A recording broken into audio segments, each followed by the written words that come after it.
Let's look at some of the measurement and analysis tools that are helpful to 5 Series B MSO users who are looking for more features than a traditional oscilloscope might offer. First off, this scope has an advanced trigger engine that enables 10 different trigger types, which can be applied to all 8 channels. Surprisingly, not all 8-channel oscilloscopes have this same capability. Decoding serial communications like I2C, 8B, 10B, CAN, LIN, FlexRay is fast and easy. Add a bus decode results table and configure your view to view packet details and quickly locate and debug errors. Turning on history mode uses extended memory, allowing you to capture many trigger events.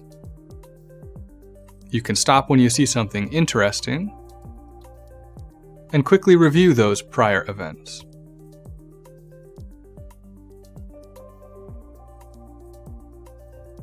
We can also use Visual Trigger to easily construct complicated trigger logic. Simply draw a box over an area of interest and select if you want to ensure that signals enter that region or are absent from that region. You can keep adding regions as needed and update their settings at any time. Now, let's switch over to talking about measurements. In this example, I'm looking at a spread spectrum clock. It's easy to just drag and drop a measurement to determine the clock frequency and also include advanced statistics. And by adding a results table, we can view the measurement mean, minimum, maximum, and standard deviation for both the active acquisition and the entire measurement population. We can also add a histogram to visualize the measurement variation. And rearrange these views so that our screen space is optimized, and we can quickly clear away things when they're no longer needed.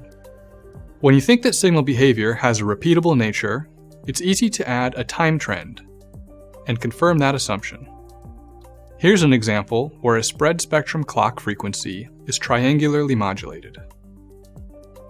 By using horizontal and vertical cursors, we can quickly determine that the clock varies from 97 MHz to 100 MHz in approximately 13 microseconds, with a period of 26 microseconds. And when you have a long acquisition, like this one, it's easy to zoom and scroll through the entirety of the recorded signal.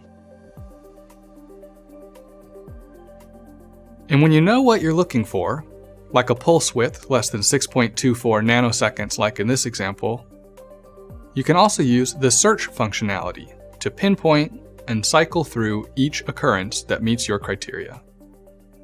Notice that each occurrence is marked with a pink triangle in the zoom window. And when you're looking for signal anomalies that fail either mask or limit test conditions, it's easy to configure and customize by either drawing a mask region or a limit test that's based on a golden waveform. Your scope can be upgraded at any time to enable capabilities beyond what we have discussed in this video. And those available options can be reviewed in the Help License Option menu.